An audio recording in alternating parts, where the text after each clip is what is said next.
I am so afraid I won't be eaten, said the baby ear of corn as it rested on the kitchen table in a fine house where lived a mother and a father and several children. Cheer up, baby ear, said the mother ear, if you didn't get the chance to grow into a big, full-sized ear of corn, at least you have been able to live in a wonderful silken home, and that is more than many folks and creatures can do. What is it to live in clover? Asked the baby ear.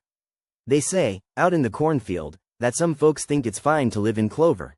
To live in clover, said the mother ear, means just the same as to live in a silken bed. In fact, it means anything that is nice. People may live in clover and not be near a clover field, because they may live so happily and in such comfortable, cheery, pleasant homes that it's a perfect kind of life. Clover does not always need to mean clover. It may just mean happiness. Hark, said the mother ear. They were being taken out of their silken homes. Look, children, said the mother of the children, at this tiny baby ear alongside of a big ear. That is a most unusual sight. We'll let our youngest one eat this ear. And the baby ear was delighted. One day a lake schooner was making its daily trip, said Daddy. A boy named Arthur had paddled in his canoe to the head of the lake and was coming back home on the boat, for that had just made a nice length paddle. The boat was crowded with passengers. Many of them knew Arthur, and many of them had been rather mean and had said that Arthur spent too much time on the water. Suddenly someone gave a cry. Somebody overboard. Oh, oh. And then everyone became very much excited and cried and screamed. Arthur had not seen the person go overboard, but he rushed to the end of the boat where all the people had hurried and saw in the water just going down a little child in a white dress. She has been under twice now, said someone. Arthur didn't say a word, nor did he scream, but in one dive he was in the water and had grabbed hold of the little girl. They were soon hauled in, and the people who had thought Arthur spent too much time in the water looked on, ashamed that all they had done was to scream, while Arthur had gone in the water and had saved the child's life. Today I passed by a house and heard some little children talking to some other children who looked very ragged, hot and tired, said Daddy. These children had been picking huckleberries and were going around this hot afternoon trying to sell them. They had stopped by this house where they had seen the little children playing. The mother of the little children had gone out for the afternoon, but they were having a party with a few of their little friends. They told the little poor children that they hadn't any money at all to buy the berries with, but they asked them to stay and play with them and that they were sure when their mother came home she would buy all the berries. The children could not resist the temptation. They sat down and had some lemonade and sponge cake, and, oh, it did seem so good after the hot tramp they had made looking for the berries. After they had had all the lemonade and sponge cake that they could possibly eat, they all went wading in a little brook back of the house. They did so enjoy the lovely, cool water, and when the mother came home, there she found her children entertaining the little poor children. Of course she bought every one of the huckleberries, which pleased the little children so much. But what pleased them still more was that the mother added that if they came that way very often she would like to buy huckleberries of them, for her family was so fond of them, and that there would be lemonade parties too. The children had seen old Mr. Sun on his way to bed. He had been as red as could be and very, very enormous. They wondered what Mr. Sun was up to, and were not surprised at all when Daddy said, Mr. Sun had a birthday party this afternoon and the gnomes were invited. He told his guests to come just a little while before it was time for him to go to bed. Well, said Peter Gnome, you don't suppose we would come after you had gone to bed, do you? Oh, no, said Mr. Sun as he grinned, but the party must begin at just such a time and end at just such a time. I have my own special reasons, so come as I've said, won't you, gnomes? By all means, said the gnomes. And just a little while before Mr. Sun's going to bedtime, all the gnomes appeared on top of a high hill. Mr. Sun was shining brightly, but soon the gnomes noticed he began to get even brighter and brighter, and more red every second. You're looking magnificent, Mr. Sun, the gnomes called out in admiration. So glad to hear you say that, said Mr. Sun, for this is my birthday party. Your birthday? They cried out in amazement. Why, we never knew you had a birthday. Illustration. For a moment Mr. Sun was hidden by a purple cloud. Page 209 Oh, said Mr. Sun, and he almost lost his fine color which he had been getting. Dear me, oh Mr. Purple Cloud, he called, let me hide my head in your best shawl. These little gnomes never knew I had a birthday. And for a moment Mr. Sun was hidden by a purple cloud. But explain to us, said the gnomes. We don't want to hurt your feelings. We're only too glad to be at your birthday party. We just didn't know about it, that's all. Won't you tell us, Mr. Sun? And Mr. Sun again came out from the purple cloud and said, Why, you see, when I change into this bright red robe of mine, then it's my birthday. Perfectly simple, isn't it? And as for having more than one birthday a year, that is true. I have them whenever I feel like it, but usually I have one when I'm going to work very hard for the next day, to make folks fine and warm, and the things in the gardens grow. You see, when I'm feeling so strong and well, I think I ought to celebrate, so I give a birthday party. Everyone admires me when I wear this robe, and it's just the same to me as if they were all saying that they wished me many happy returns of the day. For they all are hoping that I will wear the red robe again. You know, I got lost, said Collie. It was a dreadful experience. I really didn't know what to do. I had gone off for a trip and hadn't realized how far I had gone. And you know I'm very young. Of course, I would have found my way home in the long run, I know that. But it was everything to be helped as I was. I found myself in another small town where there was a very fashionable inn. An inn is a fashionable boarding house, I believe, and is like a smart hotel, only smaller. Now, in this inn, they didn't allow dogs. There were many elderly ladies there, and many of them were fussy. I came upon this place, and I was so tired. I thought to myself that the people might be friendly, and so I wagged my tail, although they didn't look the friendly sort. None of them had spoken to me, or anything like that. But when I wagged my tail and looked at some of them politely, they said to each other, What a lovely dog. I thought that they might help me, and so I wagged my tail again and gave a low, friendly bark, and one of the ladies said, That dog must be lost. Very gently I walked up near her, so I wouldn't frighten her, and I found that she wasn't frightened. Then I put my head in her lap and she patted me. And one of the other women said to her, Why, I never saw you pat a dog before. How do you know that he won't bite? Of course that was enough to make me furious, as if dogs were all going to bite.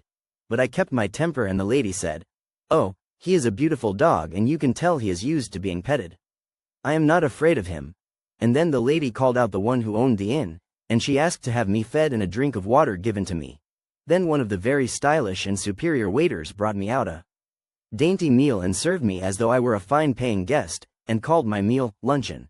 Then they telephoned about to the neighbors and others, and asked questions about any missing dogs that had been reported, and they found out I belonged to my master, and they helped me to come home. In fact, I should say they brought me home, and it would have been a hard job by myself. But, oh dogs, it's good to be home. In the deep and dark woods, where there are many rocks, and where people seldom go, live the Whippoorwills. The Whippoorwills guard their young if danger is near, but when they are little eggs they are not sheltered by a home nest. The ground does well enough for them. Perhaps Mother Whippoorwill thinks it is a mistake to begin by spoiling her children, but she is not a hard-hearted mother as this would seem to show. No, she is always ready to defend them from enemies. Now, Mr. Whippoorwill is about the size of a robin, but he looks longer because he has great, long wings. He is covered with reddish-brown feathers, and sometimes grayish-white. He has a fine white collar and his quills are decorated with white. He has bristles all about his beak, which is very large. Mrs. Whippoorwill is just about the same in looks, except she has a tan collar instead of a white one, and her tail is tan, too. One night, for the Whippoorwills love the nighttime, a boy thought he would like to catch a whippoorwill and have him for a pet. He loved the wonderful song of the whippoorwill, which is a beautiful, rather sad note. The whippoorwills only sing when away from people, and they love to be by themselves. That is why they choose their homes where people will not come. And he caught Mr. Whippoorwill. Ah, he said, I will be very good to you. You may have a big place to fly about in, for I have made it with wire in the yard. And you will have a little home of your own. I will not keep you in a small cage. That would be cruel. The little boy hadn't thought that it would be cruel to keep the whippoorwill in any way. The bird who loves solitude, or being alone. Every night after this he listened to hear his whippoorwill sing, but never a sound did he make. Then he thought it was because Mr. Whippoorwill was without his mate, and after a long time he caught Mrs. Whippoorwill. Now he would surely have the glorious whippoorwill singing every evening, he thought. But not a sound did he hear. In fact, they seemed to have forgotten their note. They had left it behind in the woods. You see, the whippoorwill will not sing in captivity. He is utterly miserable then, and he longs to be back where he can be alone and away from creatures. Then, at night, when it is quiet and dark, we can sometimes hear his glorious note. The boy did not know what to make of it, but at last he let them go. Oh, the joy of spreading their wings toward the dark woods. How wonderful it was, and to see the Whippoorwill children. To feel the dark cool woods, to sleep all day, to work all night. Ah, said Mr. Whippoorwill, when he was back in the woods, I must see if I can find my note. I left it in the woods behind me. So did I, said Mrs. Whippoorwill. And to their great delight they found their notes again. They had just been quiet deep down in their throats, for they had left the woods, and their little bird hearts had been too sad for singing. The children joined in too, and the boy heard them all. They sing now, he said. They don't like to be caught. And how glad the Whippoorwills were that the boy understood. A hurdy-gurdy, or hand organ, said Daddy, came to town one day when it was very, very hot. No summer day had been so sultry.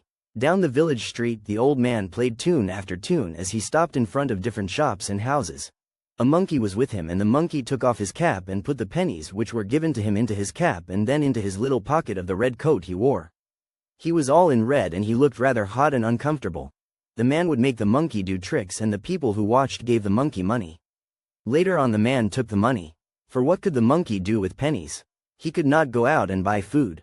No, he had to take just what was given to him. And sometimes he did not get quite enough.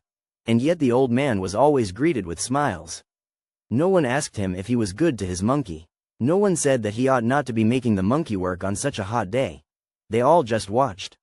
Lots of people who had not been able to do any work to speak of all day, so hot had it been, now watched the monkey work. Trick after trick he went through, and his little hand clutched the pennies that were given to him in a sort of way, as if he wanted to say, I must hold on to these. I have to work so hard for them.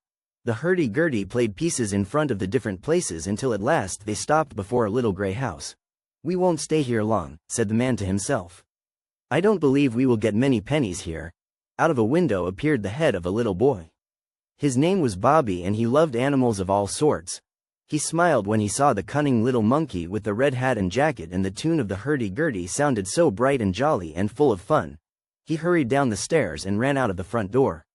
What joy on a horrid, hot day to have a hurdy-gurdy and monkey in the village. What a treat, what a very great treat. He had 3 pennies ready. The monkey began to do some tricks, urged on by the man who had seen the pennies shining from Bobby's hand.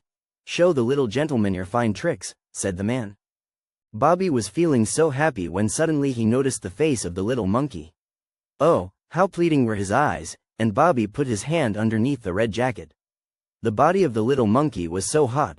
Aren't you ashamed, said Bobby. The very idea of making a monkey wear a hot suit on a day like this just because you think it looks fine. The man pulled at the monkey's chain.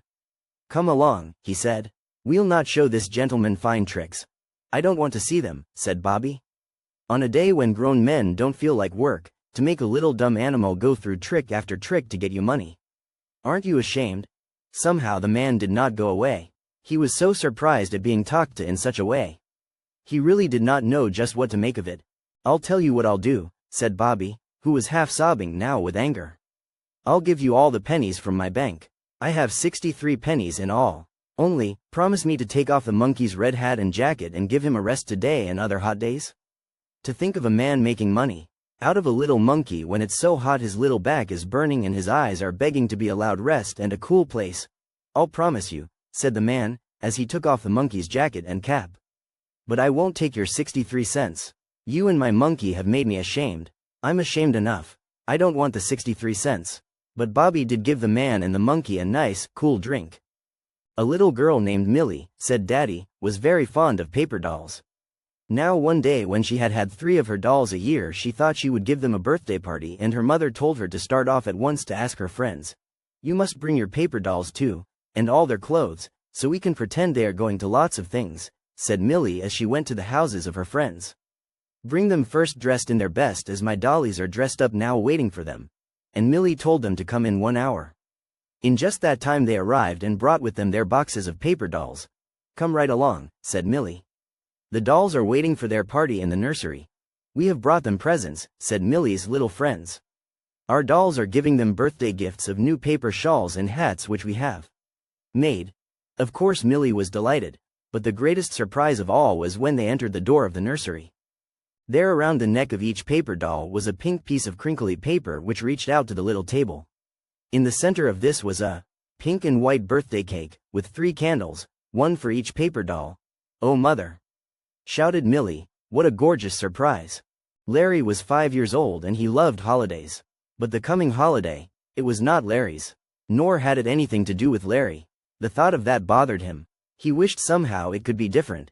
He had asked his father what Labor Day meant, and his father had told him that it was a holiday set apart as a day of recognition of the laboring class. He had not quite understood what that meant, but his father had explained that it meant a day set aside in honor of there being such a class as a laboring class, showing that to belong to the laboring class was something dignified and to be respected.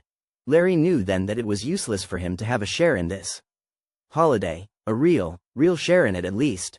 This was different from Xmas and Thanksgiving and the 4th of July. But then a happy thought came to him. For the next few days Larry was very, very busy. Everyone thought he was busily playing and making mud pies and such, but not at all.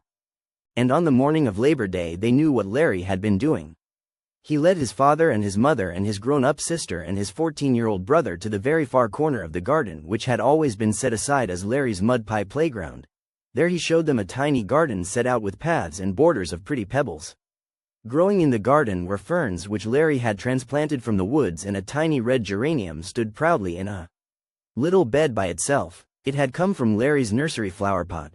"You see," he said, "I wanted to have a holiday today. I wanted to have a right to the holiday, as Daddy talked about laborers having, so I've Labor Ed too." It was rather a hard word to say, but he managed it. "Well, and now," he turned to his family, "don't you think I can have a little share in Labor Day too?" "A real little share?" And his family said, "Yes, and I think you'll agree with them too." "Quack, quack," said Mrs. Duck, "these warm days do make me feel like swimming." "They don't make me feel like swimming." "Grunt, grunt," said Grandfather Porky Pig. "They make me feel like lying down in the mud and resting and dreaming sweet pig dreams." "What in the world are sweet pig dreams?" asked Mrs. Duck. "Yes, quack, quack, what in the world are they?" "I've never heard of sweet pig dreams, though I have heard of sweet dreams." "Sweet pig dreams and sweet dreams are the same," said Grandfather Porky Pig, "except that sweet pig dreams are the sweet dreams which a pig has. Do you see? I dream of being given too much to eat, for I'm never given enough to satisfy my pig heart, and so I always pick up some more myself.